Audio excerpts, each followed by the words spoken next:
Yes, sir. Balikan po natin si Tatay Patricio, sir, at makibalita po tayo dun sa, tungkol nga po dun, sir, sa pension plan niya na hindi niya makuha-kuha. Yes, sir. Opo. Nag-mature, hindi niya makuha. Opo, sir. Inaasahan yun pag nagmamature, sir. Yes, sir. Oo. Yan. Sir, Nandiyan nandiyan na ba po siya? si Mr. Patricio Curso. Naka-ano na ba? Naka-connect na? Sir Yes. Patricio, Magandang hapon. magandang hapon po sa inyo. Yan. Good afternoon po. Pakikwento po yung inyong reklamo tungkol dun sa insurance ninyo na hindi nyo makuha. Hello? Go ahead, sir. Maliwanag Sige po po, kayo. tulig po namin kayo, sir. Hello? Hello? Go ahead, sir. Hindi yata Hello? kayo. Sige po, Mr. Patricio Curso. Nadidinig po namin kayo. Yung plan ko na natanggap na last June at saka May. Natanggap na. Oo, Natanggap nakuha niya? ko na. Wow.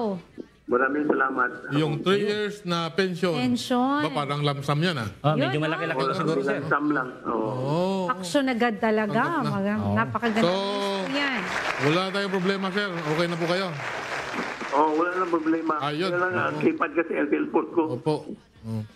Sino po yung ating mga nais pasalamatan dyan dahil na Tugunan. nakatulong sa ating problema? Salamat ko lahat ng taga-action agad natulungan ako. Ayun pala.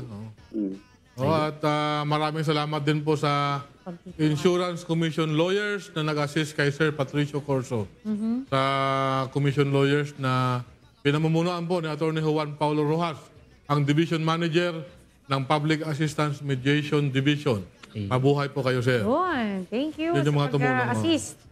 Kaya mukhang masayang-masaya si Sir Patricio, sir. Oo, At nakuha niya yung 3 taon na kanyang pensyon. Oo, yung lamp. At sa wakas, dahil natulungan nga nitong ating resource person dyan sa may Public Assistance Mediation Hindi natin Division. tatanungin, sir, kung magkano, pero siguradong mahalaga. Oo, malaki yun. Oo, dahil maturity po yung Kaya, Sir Patricio, hindi po kayo nagkamali ng nilapitan. Tama, sir. Salamat po sa pagtitiwala sa ating programa. Yan po mga kasambahay, si Mr. Patricio Corso ng Cagayan City. Cagayan de Oro pa. Cagayan de Oro City.